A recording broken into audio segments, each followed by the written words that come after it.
L'heure est enfin venue. Il est temps de vous présenter le nouvel objectif 24-70 f2.8, et pas n'importe lequel. Il s'agit du successeur du très populaire et très apprécié Sigma 24-70 f2.8 DG-DN. Cet objectif a déjà 4 ans. Il était donc grand temps de sortir le suivant. En réalité, le mot successeur est un euphémisme, car le nouvel objectif a été amélioré par rapport à l'ancien.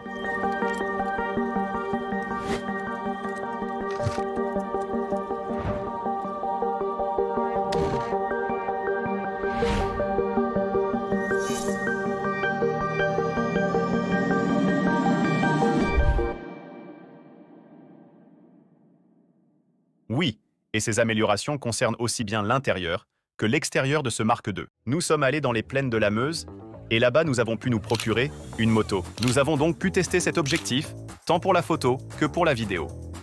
Et la première chose que l'on remarque à propos de cet objectif, c'est l'extérieur du boîtier. On peut constater que le boîtier a connu quelques améliorations par rapport à son prédécesseur.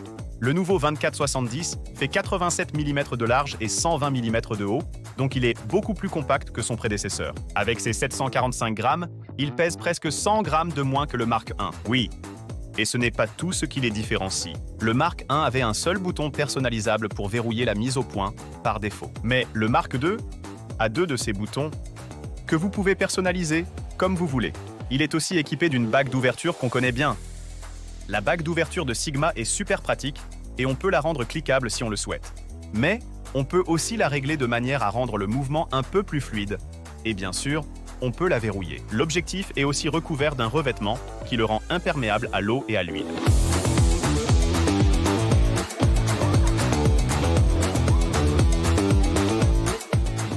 Je trouve ça dingue de voir à quel point on peut s'approcher avec cet objectif.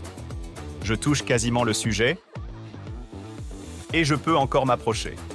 C'est vraiment étonnant.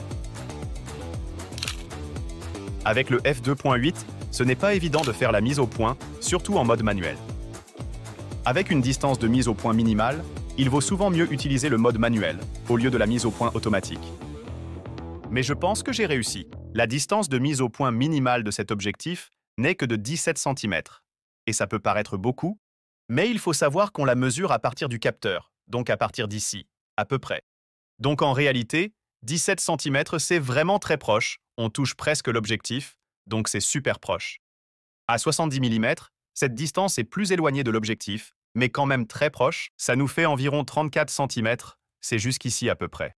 Donc c'est pas mal du tout, et bien sûr on est plus proche, parce qu'on est à 70 mm. Donc, on peut vraiment s'approcher de notre sujet, de très près. Je viens de faire quelques prises de vue fixes à 24 mm, à 70 mm et un peu entre les deux. Je suis très content du résultat, mais c'était des prises de vue fixes et une moto. Bon, c'est fait pour rouler, donc on va rouler en voiture à côté de Patrick et de sa moto, et je vais utiliser une vitesse d'obturation basse pour les prises de vue en mouvement. Lors de ces prises de vue en mouvement, l'environnement devient un peu flou, alors que le sujet capturé est vraiment très net. Donc c'est ce qu'on va essayer de faire.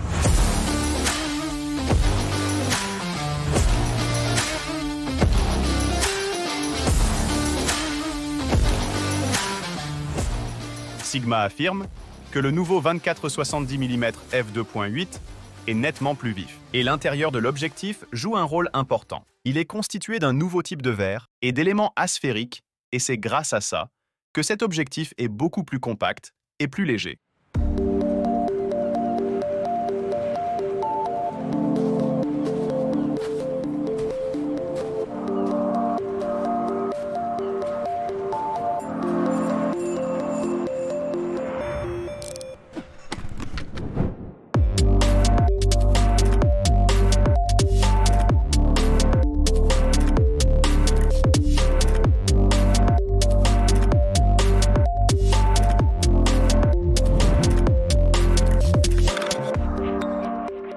Je regarde les images et c'est fou, je les trouve incroyablement nettes.